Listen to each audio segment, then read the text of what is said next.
हेल' लोगोफोर नायगिरि बिथांमोननिसिम आंनि अननाय आरो मोजां मोननायखौ जासिहरबाय। आसा खालामो बुहुमनि बर'फ्रा मोजाङै दं होननानै।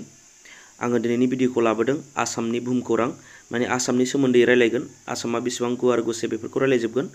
बेखायनो बियो स्पेसियेलि क्लास 10नि थाखाय जागोन, बियो फाइनाल होग्राफोरनि थाखाय, मेट्रिक फाइनाल होनायनि थाखाय बियो बिथांमोननि चेप्टारनिफ्रायनो सिलेबासनिफ्रायनो बेखौ आं दैखांना होदों।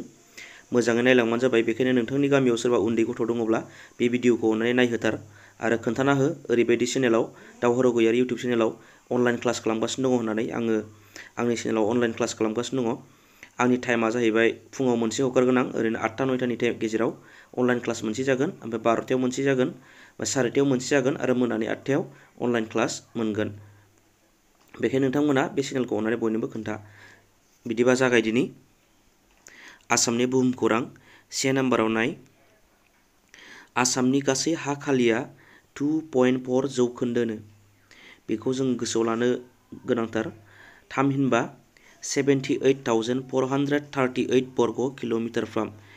बेखौ गोसोआव लादे। आसामनि गासै हा खालिया 2.4 जौखोन्दो, 2.4 जौखोन्दो, थामहिनबा 18,438 बर्ग किल'मिटारफ्रामनो आसामनि गासै हा खालि आरो। 2 नाम्बाराव नाय। आसाम हादरसानि साहा भुटान आरो अरुणाचलनो। आसाम हादरसानि साहा मा दङनो? भुटान हादर, भुटाना गुबुन कान्ट्रि दे, गुबुन हादर, आरो अरुणाचला जोंनि आसाम बायदि हादरसा।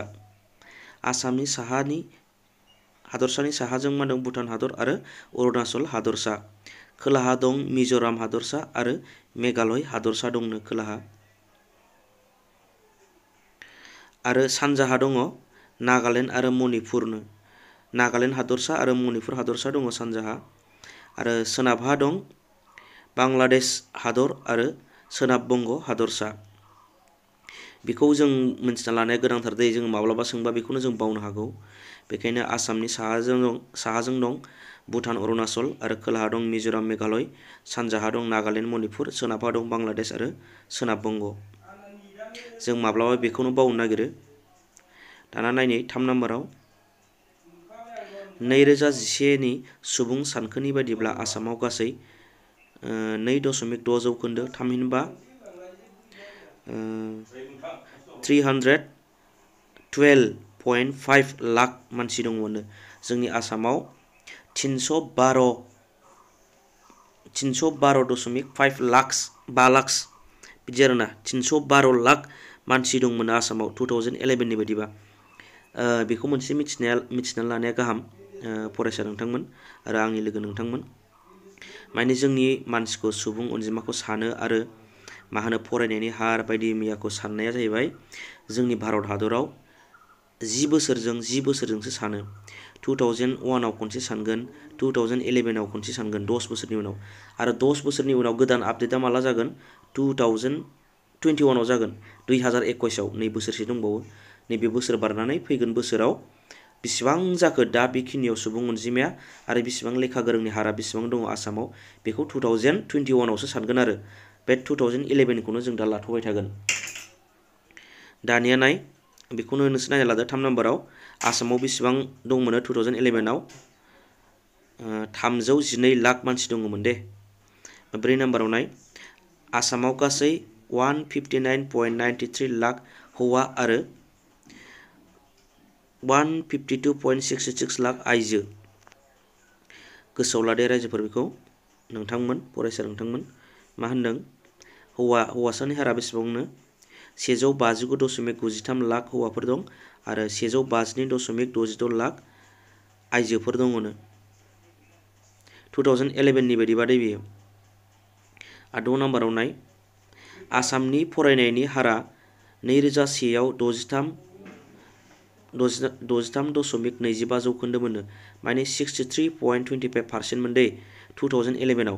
नाथाय 2001आव 63.25% मोन। नाथाय 2011आव बेसेबां बारायदोंनो? 72.19% बारायदों जाहैदों आसामाव फरायनाया। होमबा 2021आव गैयाबाबो 80+ थांनो हासिगौ दे फरायनायनि हारा आरो गोरोंनि हारा आसामाव। दानिया 7 नाम्बाराव नाय। भारतनि सुबुं अनजिमा आरो फरायनायनि हारखौ 10 बोसोरजोंसो खेबसे सानना दिहुनो साधना जादों दे बेयो लिरनाया एसे मिस्टेक जादों फरायनायखौ खोनासंबानो जाबाय भारतनि सुबुं अनजिमाखौनो मानो बायबा फरायनायनि हारखौ 10 बोसोरजोंसो खनसे सानो 2011 नालाय 21 सानहैगोन 8 नाम्बाराव नाय 2011 नि सुबुं सानखोआव आइजोफोरनि हारखौ बांसिननाय नुनो मोन्दोंनो 2011 आव जोङो मा होनो हौवा आरो हिन्जावनि हारखौ नायोब्ला मा होनो हिन्जावफोरनि हारा बांसिन आरो बिसिनि जोनोम जानाय हारा बांसिन जादों दे 2011 नि बायदिबा बा 2021 आव बांसिन जागोन ना खमसिन जागोन बेखौ जों बुंनो हाया खिन्थु 2011 आव साननाय बायदिब्ला हिन्जावसाफोरासो जोंनि आसामाव हौवाफोरनिख्रुइ बांसिन जाबोनो हमदों जाहैदों दे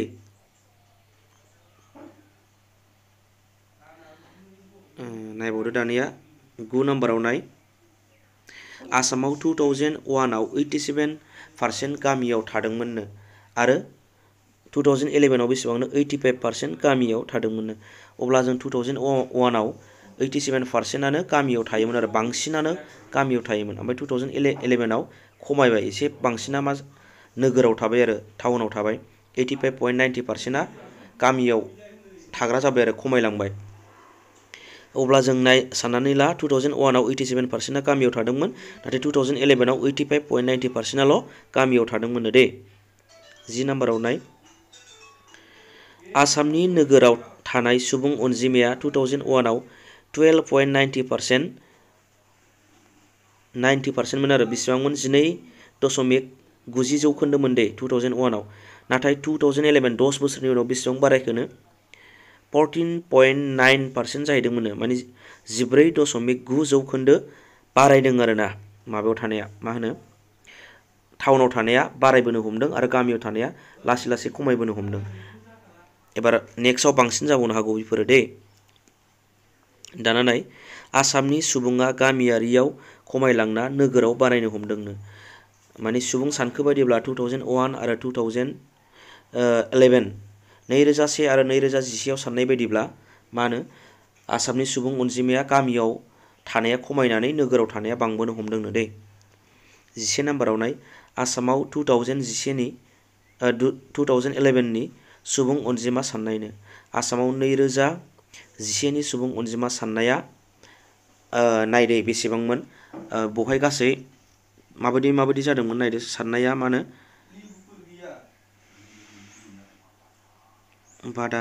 बादाबोला सरि बेखौ आं बुजियासै जेराव नायदे आसामाव 2011 नि सुबुं अनजिमा साननाया गं 7 गेदेर नोगोर आरो गं 6 फिसा नोगोर दंनो आसामाव गासै बेसेबांनो 13टा नोगोर दं दे 2011 नि बायदिबा आरो मा होनो 2011 नि बायदिबा आसामाव गं 13 नोगोरफोर दं बै नोगोरफोरनि गेजेराव गं 7आ गेदेर नोगोरनो आरो गं 6आ फिसा नोगोर आं नोंथांमोननो नैबे फट'खौ दिन्थिखाबाय बेवहाय माने 1 2 3 4 गासै 13टा दङ बे सेथिया जाहैबाय बयनिफ्रायबो देरसिन जागोन बे 7थासिमा गिदिरसिन नोगोर आरो गाहायनि 6थाया एसे फिसा नोगोर आरो बिनि सुबुं अनजिमाखौ फारिलाइखौ नायना ला होनदों नायबानो जाबाय नोंथांमोना आरो बुजिना लादो आसा खालामो नोंथांमोना भिडिअखौ नायनानै मोजां मोनदों नोंथांमोना नोंथांमोननि गामियाव उन्दै गथ'फोर दंबा खोन्थाना हो अननानै प्लिज एसेब्लाबो बिथांमोना बे भिडिअखौ नायनानै लिरख'ना लानानै एग्जामाव लिरनो हायो जाहाथे बिनि अनगायै गुबुन जेबो गैया एग्जामाव बेनो सिलेबासनि माबाखा सिलेबासनि होखानायखा आसा लोगोफोर बाय बाय